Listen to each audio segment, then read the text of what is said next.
देश की सियासत अब नई शिक्षा नीति पर उबल रही है और यह उबाल आया है कांग्रेस की पूर्व अध्यक्ष सोनिया गांधी के उस लेख के बाद जिसे उन्होंने एक अखबार में लिखा है। सोनिया गांधी ने अपने लेख में नई शिक्षा नीति पर सवाल उठाए हैं। साथ ही आरोप भी लगाया है कि शिक्षा नीति में आरएसएस की दखलंदाजी से शिक्षा का कत्ल किया जा रहा है।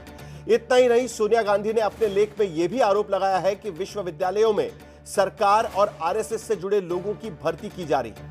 सोनिया गांधी के लेख के बाद अब बीजेपी के ओर से पलटवार भी किया जा रहा है और सवाल पूछा जा रहा है कि आखिरकार शिक्षा के भारतीयकरण से विपक्ष को इतनी दिक्कत क्यों है।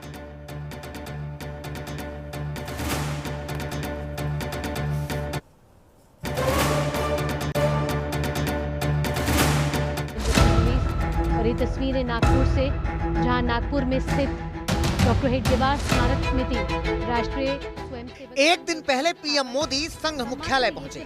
संघ संस्थापक हेडगेवार और गुरु गोलवलकर की समाधि पर नमन किया। मोहन भागवत से मुलाकात की।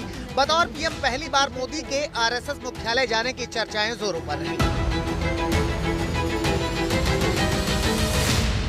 अब पीएम मोदी के नागपुर दौरे के अगले दिन ही पूर्व कांग्रेस अध्यक्ष सोनिया गांधी के एक लेख पर संघ को लेकर नया सियासी संग्राम छिड़ गया है, क्योंकि अपने लेख में सोनिया गांधी ने नई शिक्षा नीति पर सवाल के साथ साथ देश के तमाम संस्थानों पर आरएसएस के कब्जे का आरोप लगा दिया है।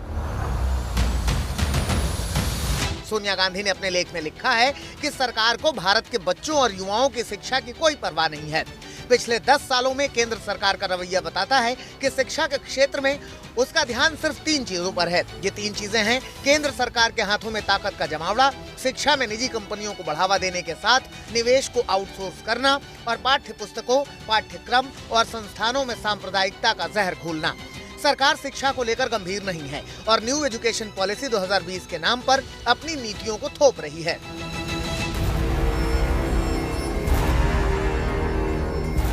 सिर्फ शिक्षा ही नहीं, सोनिया गांधी के इस लेख में राज्य सरकारों के अधिकार छीनने, संघीय ढांचे को नुकसान पहुंचाने, पाठ्यक्रम के जरिए इतिहास मिटाने, सरकार समर्थक प्रोफेसरों की भर्ती जैसे कई गंभीर आरोप लगाए गए हैं। इन आरोपों का बीजेपी नेता मुखर स्वर में जवाब दे रहे हैं।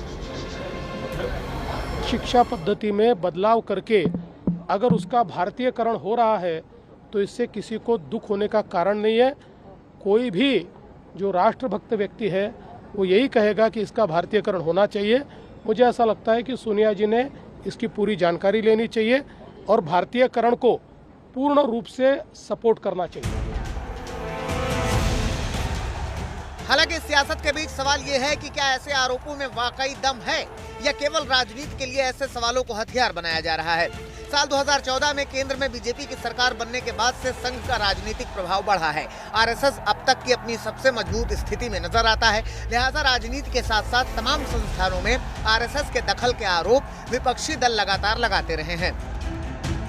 एक संगठन हिंदुस्तान का जो भविष्य है, हिंदुस्तान का जो फ्यूचर है, हिंदुस्तान का एजुकेशन सिस्टम है, उसको खत्म करने में लगा है।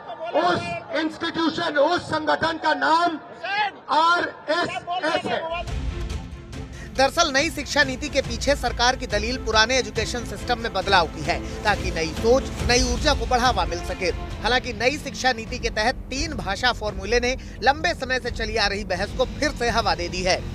तमिलनाडु ने इस फॉर्मूले को लागू करने से साफ इनकार कर दिया है। उधर संघ की ओर से ये कई बार साफ किया जा चुका है कि राजनीति में दखल संघ का मकसद नहीं है। साथ ही शिक्षा के भगवाकरण के आरोपों में भी कोई दम नहीं है।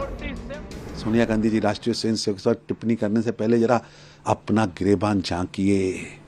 ये इटली का चश्मा उतारेंगे तो आपको ध्यान में आएगा कि नेशन फर्स्ट की सोच को लेकर राष्ट्रीय स्वयंसेवक संघ पिछले 100 वर्षों से राष्ट्रीय चेतना, राष्ट्रीय चरित्र निर्माण, राष्ट्र देवो भव, राष्ट्रीय कार्य जीवन में प्रथम है। हालांकि इन सब के बीच बीते कुछ साल में आरएसएस पर हिंदू राष्ट्र बनाने पर जोर और अल्पसंख्यकों के प्रति उसके रवैये को लेकर सवाल उठते रहे हैं, जिससे कई मंचों पर विपक्ष मुद्दा बनाता रहा है।